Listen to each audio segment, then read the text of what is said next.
sharing nice? Look at this place, a big public park. It's a big space where anyone can come. No one person owns this. Everyone shares it. Sharing is caring. It can be fun. It feels good, just like this children's song makes you feel good about sharing. Sharing is caring. It can be fun. And when I asked, What's better, public or private? most people said, Well, obviously public. If it were private, they'd probably charge you a fee for looking. Wouldn't you say public? Otherwise we wouldn't be here right now, right? But wait, is that true? supermarkets are private, so are churches, but both are more accessible to the public than, say, public schools. Also, public sometimes isn't very nice. What comes to mind when you hear the words public toilet? Oh, well, that's gross. That's gross. Yes, this is the image I have of public toilets. And my town's public parks, including this one, used to look gross too. Garbage everywhere, buildings covered with graffiti, fields bare of grass. Sharing is not necessarily caring. Sharing can mean neglect. But then, why is this park now so nice? Because it's under new management, private management. Oh, I didn't know that. That's interesting. But that goes against what people expect. This is actually a privately managed park. Really? I did notice last week when I was here, they have awesome toilets. Yes, even the toilets are better. Great toilet because they clean it very nicely. Because when you own something, you take care of it. When no one owns it, nobody takes care of it. Nobody washes a rental car. People destroy other common property, like much of the world's rainforests. American settlers nearly killed all the buffalo. Now we're overfishing the oceans. When everyone owns a resource, no one really cares about it. No one really takes care of it. It's called the tragedy of the commons. And that's our show tonight.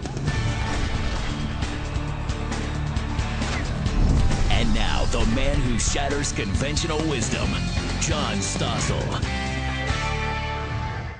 We like the idea of sharing, communal property, but it does lead to what economists call the tragedy of the commons. It's a tragedy because nasty things happen when everyone owns something. I first heard that phrase in a story about some shepherds who lived around a grassy area they called a commons. Since all the shepherds shared this free green grass, they grabbed as much of it as possible. They kept breeding sheep and bringing many more sheep to graze, but soon all the grass was gone. The sheep died, and the shepherds had nothing.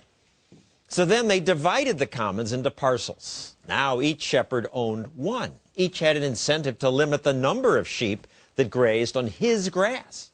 Prosperity happened, and everyone lived happily ever after. Okay, it's not quite that simple usually, but we should think about this today on Thanksgiving. This week, school children were taught it's a day of sharing. The Pilgrims and the Indians shared the fruits of the harvest, but that misses the point.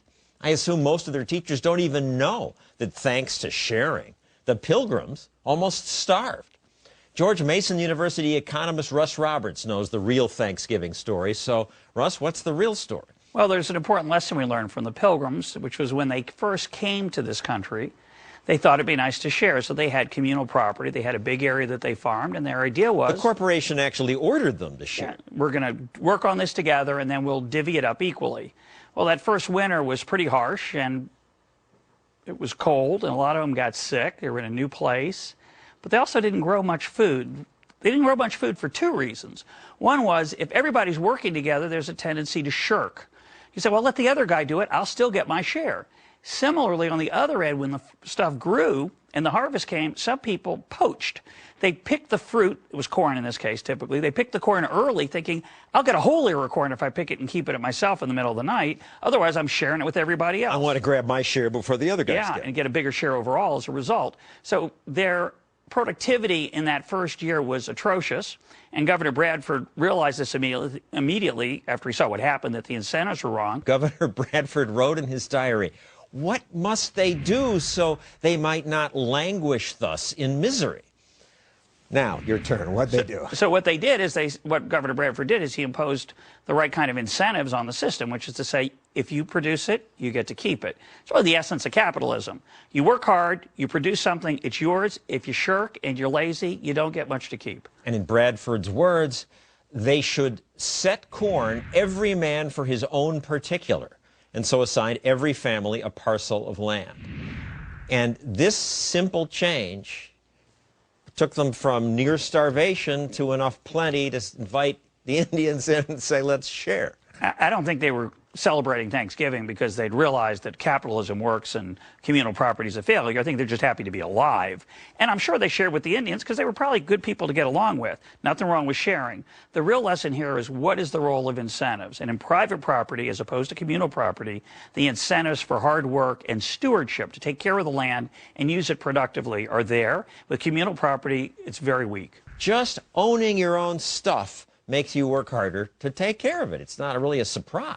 Yeah, the incentives are there for, as I said, to protect it. But it just sounds wrong to people. It has the instinct is to say that's selfish. We want equality. We want government to take care of the important things. Well, there's a place where communal property works pretty well, and that's my family and yours. In a family situation, because we all know each other, it's much harder to shirk. It's hard to get away with it. And usually, not always, but usually we like each other. And so I don't mind working for the other person if it's somebody I love and care about. So my wife and I don't have a shirking problem, although I have a little problem with the garbage. She occasionally complains about it. But in general, home life is communal, small group. If we're people who interact with each other constantly, we're going to have social norms and conventions and all kinds of ways to make sure that people do the right thing. When you get into a larger setting, that's where communal property struggles and typically fails. And the great economist Hayek understood that we have this natural urge to take the socialism of the family and expand it out to the society. Because as you say, what could be better than that? Let's take this love here and make it wider, but we aren't built that way. When we tend to spread it wider, we tend to take advantage of each other, and it leads to tyranny, actually. Well, let's look at the rainforest. I don't think of that as tyranny, but we keep hearing they're destroying the rainforest. Yeah, they are. Because the rainforest is public property, and as a result, if you let a tree grow larger to the height it should be, if it's on your land, you capture that benefit for yourself in the form of more wood. But if you're in a public land where you can't control who's going to come after you, you can't fence it in, it's not yours to claim and take care of, the next person who comes in cuts down that tree that you decided to bypass, and they capture it. Everybody has that incentive, and as a result, the rainforest gets butchered. And if it were in America, people own sections of forest, Yep. and the government owns forest. Yep. And there are more forest fires on the government-owned forest. The privately owned forest, people have more incentive to take care of their wood. To plant more and to not cut it down early. That's the biggest problem with common property. We see it with the Pilgrims. They pick the corn early. We see it with fishing. You keep a small fish rather than throwing it back if it's not your pond. If it's an ocean, you throw it back. Someone else is going to get it. Why should you throw it back? Keep it now. If it's your pond, let it grow to the size that it should grow. But if it's publicly owned, you worry about the other poacher coming in and taking it. So you take it now as well. So I can understand how fish farming, private ownership of the fish, would work in some inland area, but I can't see how you do it with the ocean. Well, the ocean's got a couple issues. With migrating fish, you can't really own the property. You could own the fish. You could have a certain tagged fish potentially with electronic surveillance and other technologies. But the way that they're solving that problem with oceans is with tuna. They're building these enormous pens it's a fish farm in the ocean. It's saltwater, briny fish, and they're somewhat free. They're not free-range tuna. They're kind of caged in, but it's kind of a big cage. They get the natural exercise that makes the fish healthier and tastier. And that's one way that technology is helping convert a public area into something private with the appropriate incentives. You say traffic would go faster if we had private roads. Rush hour comes from the fact that there's no incentive for the owner of the road, which is all of us. It's a beautiful thing. But the owner of the road has no incentive to maximize its productivity. And as a result, we all get stuck in traffic and complain a lot.